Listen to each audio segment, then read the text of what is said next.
For the last few years, I've had this sense that everything I learned as a kid about how America's government works is completely wrong. But I had no idea how bad things actually were until I saw this one graph. Researchers at Princeton University looked at more than 20 years worth of data to answer a pretty simple question: does the government represent the people? Now, this is what they found. This axis here represents public support for any given idea.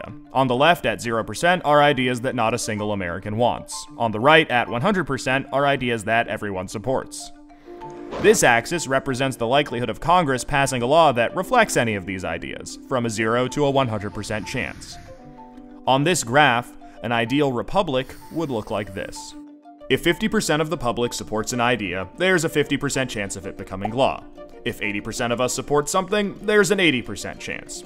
You get the idea. Now, most Americans would probably agree that, with a few exceptions, we should be as close to this ideal as possible. Unfortunately, the way America actually works doesn't even come close. Take an idea that nobody supports, literally nobody, and it has about a 30% chance of becoming federal law. Now, take an incredibly popular idea, the most popular idea this country has ever seen, and there's also about a 30% chance of it becoming law. This means that the number of American voters for or against any idea has no impact on the likelihood that Congress will make it law. Put another way, and I'm just going to quote the Princeton study directly here, the preferences of the average American appear to have only a minuscule, near zero, statistically non-significant impact upon public policy. So if you've ever felt like your opinion doesn't matter and that the government doesn't really care what you think, well, you're right. But there's a catch. This flat line only accounts for the bottom 90% of income earners in America. Economic elites, business interests, people who can afford lobbyists, they get their own line. Look at how much closer their line is to the ideal. When they want something, the government is much more likely to do it. And when they don't, they have the power to completely block it from happening, no matter how much the rest of the country supports it. They get what they want, and guess who ends up paying for it? We pay for it with the most expensive healthcare in the world. We pay for it with a tax code that's a complete mess. We pay for it with internet that's slower and more expensive, with wasteful spending, a floundering education system, a catastrophic drug war, and 1 in 5 American children born into poverty. Almost every major issue we face as a nation can be traced back to this graph. How does this happen? Well, just follow the money. Right now, it's perfectly legal to buy political influence in America. Here's how it works. Let's say a big bank wants a law that would force taxpayers to bail them out again if they repeat the exact same reckless behavior that crashed the global economy in 2008. Not exactly the most popular idea with the public, and Congress knows that. That should be the end of it. But that's where the money comes in. It's perfectly legal for our bank to hire a team of lobbyists whose entire job is to make sure that the government gives the bank what it wants. Then, those lobbyists can track down members of Congress who regulate banks and help raise a ton of money for their re-election campaigns.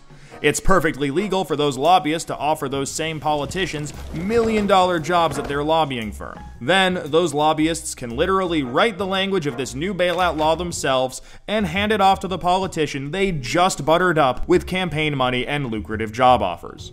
And it's perfectly legal for those politicians to take the lobbyist-written language and sneak it through Congress at the last second. So now you've got a law that greatly benefits the banks, and the whole process can start over. This is how a bill becomes a law. A special interest hires some lobbyists, those lobbyists collect campaign contributions, offer jobs, and then write the laws that Congress then passes to help those same special interests. This happens every day on every single issue with politicians of both parties.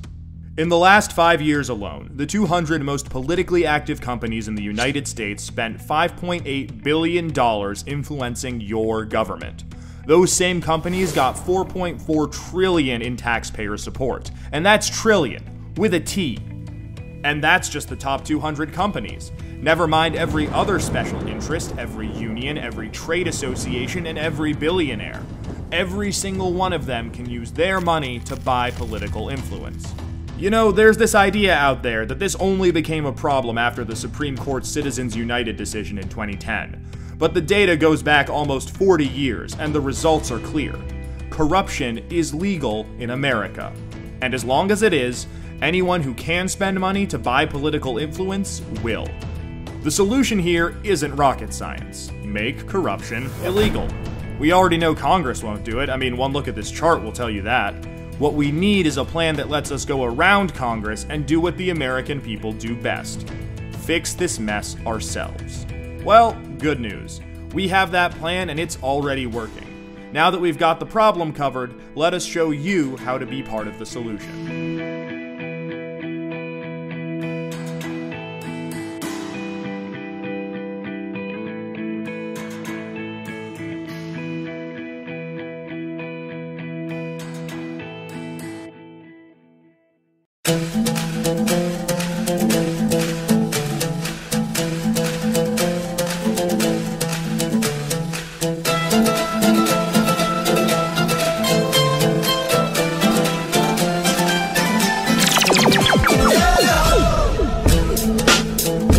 Greetings, humanity of planet Earth.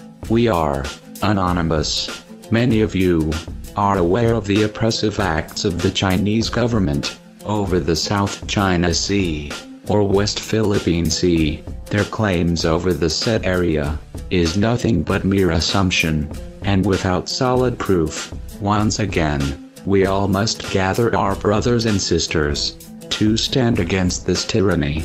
Others and the sleeping sheep may think this action does nothing, but so does sitting around doing nothing while waiting for something to happen.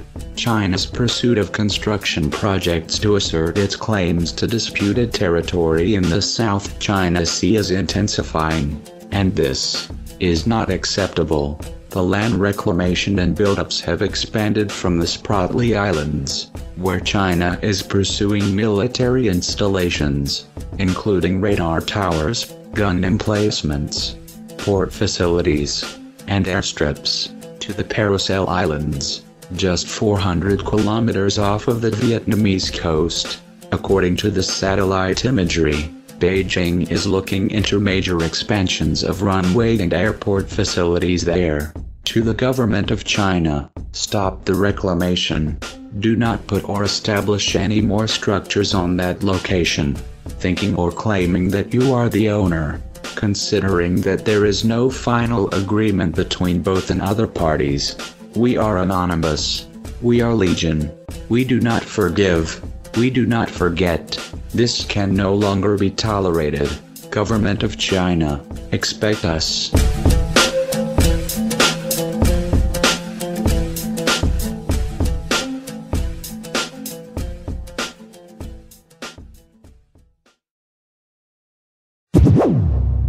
Review time, pot! From the same people who brought you COINTELPRO.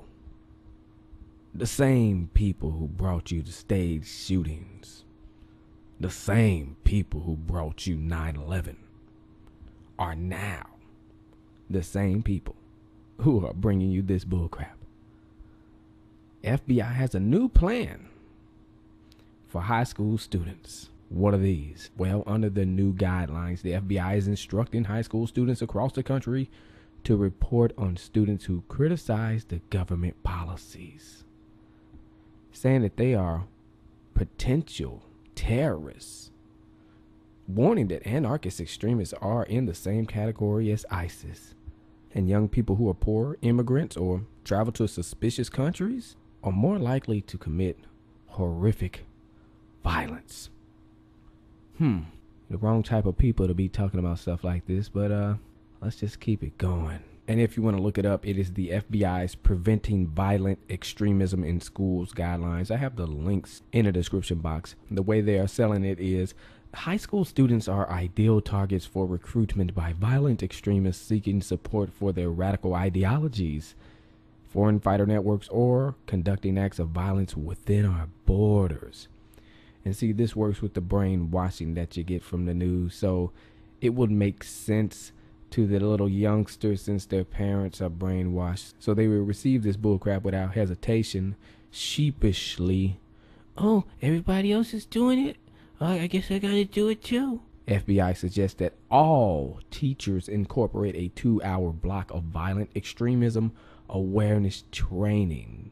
Really what they mean to say is brainwashing. And this type of brainwashing will be in the core curriculum for all high school students in the United States. So if you question the government, you're going to have these little brainwashed tattletales tell on you.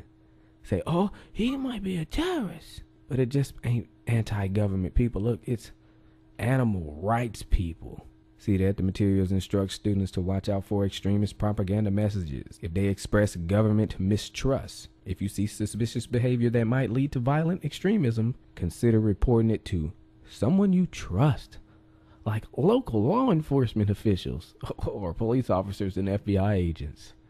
Oh, poor little brains, brainwashed. You don't understand. People that understand that the government is corrupt wouldn't do these shootings or violent extremism because they know it helps the whole agenda.